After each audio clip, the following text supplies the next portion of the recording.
Open to Mix You, and thanks for ordering your old-fashioned kit. That's right, I said old-fashioned, not old-fashioned, because the drink was never called an old-fashioned.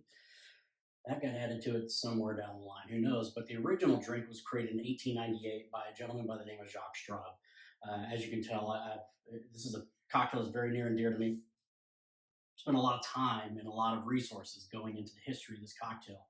And so, as I was saying, back in 1898, Louisville, Kentucky, a club called the Pendennis Club, a gentleman's only country club at that time. Jacques created the drink, moved to Chicago in the early 1900s, and then in 1914 put out one of the very first cocktail manuals in the history of the United States called Drinks. And it was the very first time the old fashioned was ever publicized because, well, he came up with it, and he came up with it a little while ago, and thus the name the old fashioned. So you're going to see a picture of this in this video. I think what you're going to love about it is beyond the history, the simplicity. It's a really simple cocktail, so let's jump right into it. We're going to start off with your rocks glass included in your kit. Take one simple sugar cube.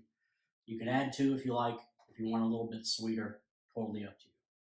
We're going to do 2 nice dashes of bitters. I'm going to try to dash it right there on the sugar cube just because it'll help break that sugar cube up a little bit, soften it a little bit.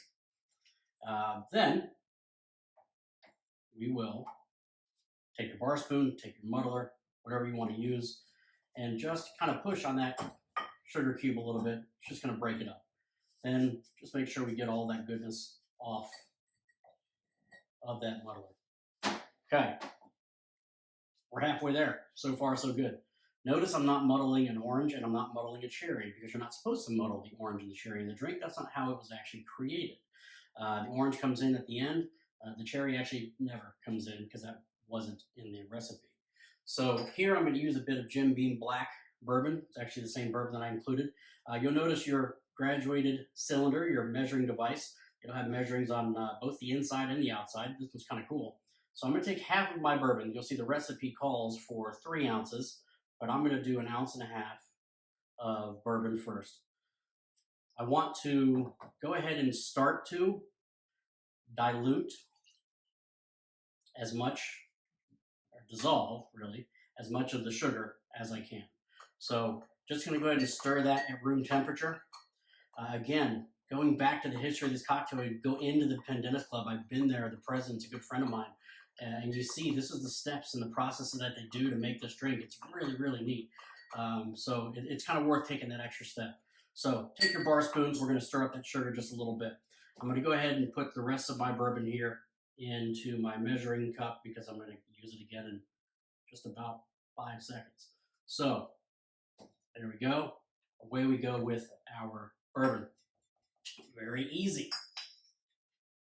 Then what we're going to do is take some ice. You have a nice tray included in your kit. This will get you some nice hard ice cubes. I'm going to add 4 of them into this. You can add 3, you can add 2, whatever you're feeling like. The key about a great cocktail is great ice. You really and truly want great ice. You want to make sure that you have as little white as possible because white is going to be air, and as much clear as possible. Clear is actually just water. We're going to go ahead and pour the rest of our bourbon in. Take our bar spoon yet again. Hold the bar spoon between your middle finger, index finger, and thumb. Pressing it to the side. And you notice the reason we hold it that way is we're able to actually get a nice simple twist. So you're going to see as I twist, I'm going to stir. Really want to go about 7 or 8 times each way. Your goal is to dilute some of the water off of the ice. That's going to add to it. And then you want to kind of fold it and really just sort of lace some of that bourbon on top. That is a beautiful drink. I wish you guys could smell this. It smells absolutely fantastic. Take your vegetable peeler. Simply get a nice, long, extended orange peel off of that orange. You can use the rest to make some orange juice for the kids or whatever. Maybe have a screwdriver later on. We're going to express this. What we're going to do by expressing it, we're going to basically fold it back beyond itself, kind of a little bit backwards. And really what we're doing is we get some essential oils inside of this orange, and we're going to squeeze on top of the ice. Then we're just going to really lace the top of this beautifully. Give it a nice little twist, and there you have the perfect and original old-fashioned. So Out of the tree of life I just picked me a plum. You came along and everything started to hum.